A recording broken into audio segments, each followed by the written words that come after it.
Mike Cardano with Roto Experts in the Fantasy Sports Network here with you. And after the Ravens defeating the Steelers soundly last night in an AFC rivalry game, where we now find out that flags are going to be thrown for hitting opposing players too hard, well, we've got some start and sit decisions to make for the rest of week 2. Now, besides this Ray Rice, Roger Goodell fiasco, there's been no more of a polarizing topic on my Twitter feed this week than people wanting to know if they should bench their starting quarterback to play Jake Locker against the Cowboys. Now look, I get it. The Cowboys defense isn't any good. Sometimes I think we forget that these guys are getting paid to play too. And things happen during games. There's turnovers, field position changes, time and down and distance to consider. They all factor into dictating opposing play calling. Now if you had Colin Kaepernick last week, what did you get? 201 yards, 2 TDs, 5 rushes for 11 yards. There were 8 other NFL quarterbacks that put up more fantasy points than the quarterback that played against the Cowboys in week 1, and 2 more that had just as many. So 1/3 of the defenses in the league gave up the same amount of fantasy points or more to opposing quarterbacks.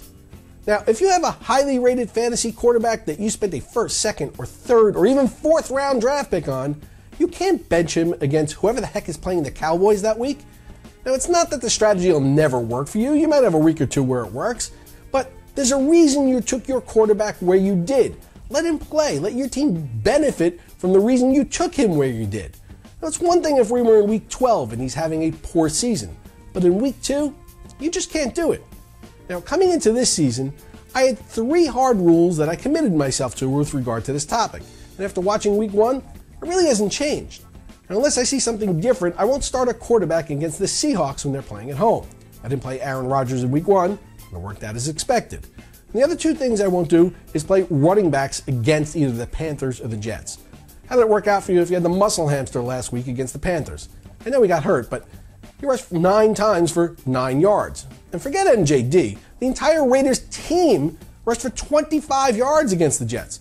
Teams simply aren't going to be able to run the ball effectively on those teams, and any decent fantasy performances that happen, they're going to be outliers because there was a play or 2 where a member of the defense tripped, or he was injured on the play, or just totally blew an assignment because he had the wrong play call.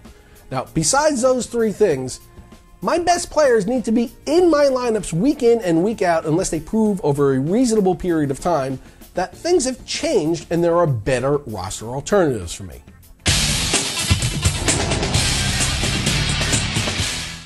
If you've got a middle-of-the-road quarterback and you want to try to take advantage of a matchup like Jake Locker against the Cowboys that you perceive to be a good one, fine, go ahead. But if you're taking a quarterback that you drafted in your first 4 rounds and sitting him because you want to play the quarterback of the week that's facing the Dallas Cowboys, well, that's a streaming technique that's going to backfire over time. Now check out our live programming here on the Fantasy Sports Network on Sunday mornings, starting with the Roto Experts in the Morning program with Tony Sincata, Mike Blewett, and Nando DeFino live from the SiriusXM studios in New York from 7 a.m. to 10 a.m. Eastern. Then from 10 to 12, it's Dave Ferrara and Joe Fortenbaugh with Fantasy Sports Today live from Las Vegas. And then spanning the North American portion of the earth, we take you to our studios in Toronto with Laura Dykin and Pat Mayo and the entire Fantasy Sports Network team from 12 to 1 for all the last-minute information you need to set your lineups.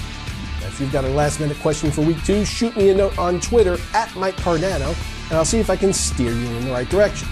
Enjoy the games, everyone, and I'll see you right back here tomorrow on the Fantasy Sports Network.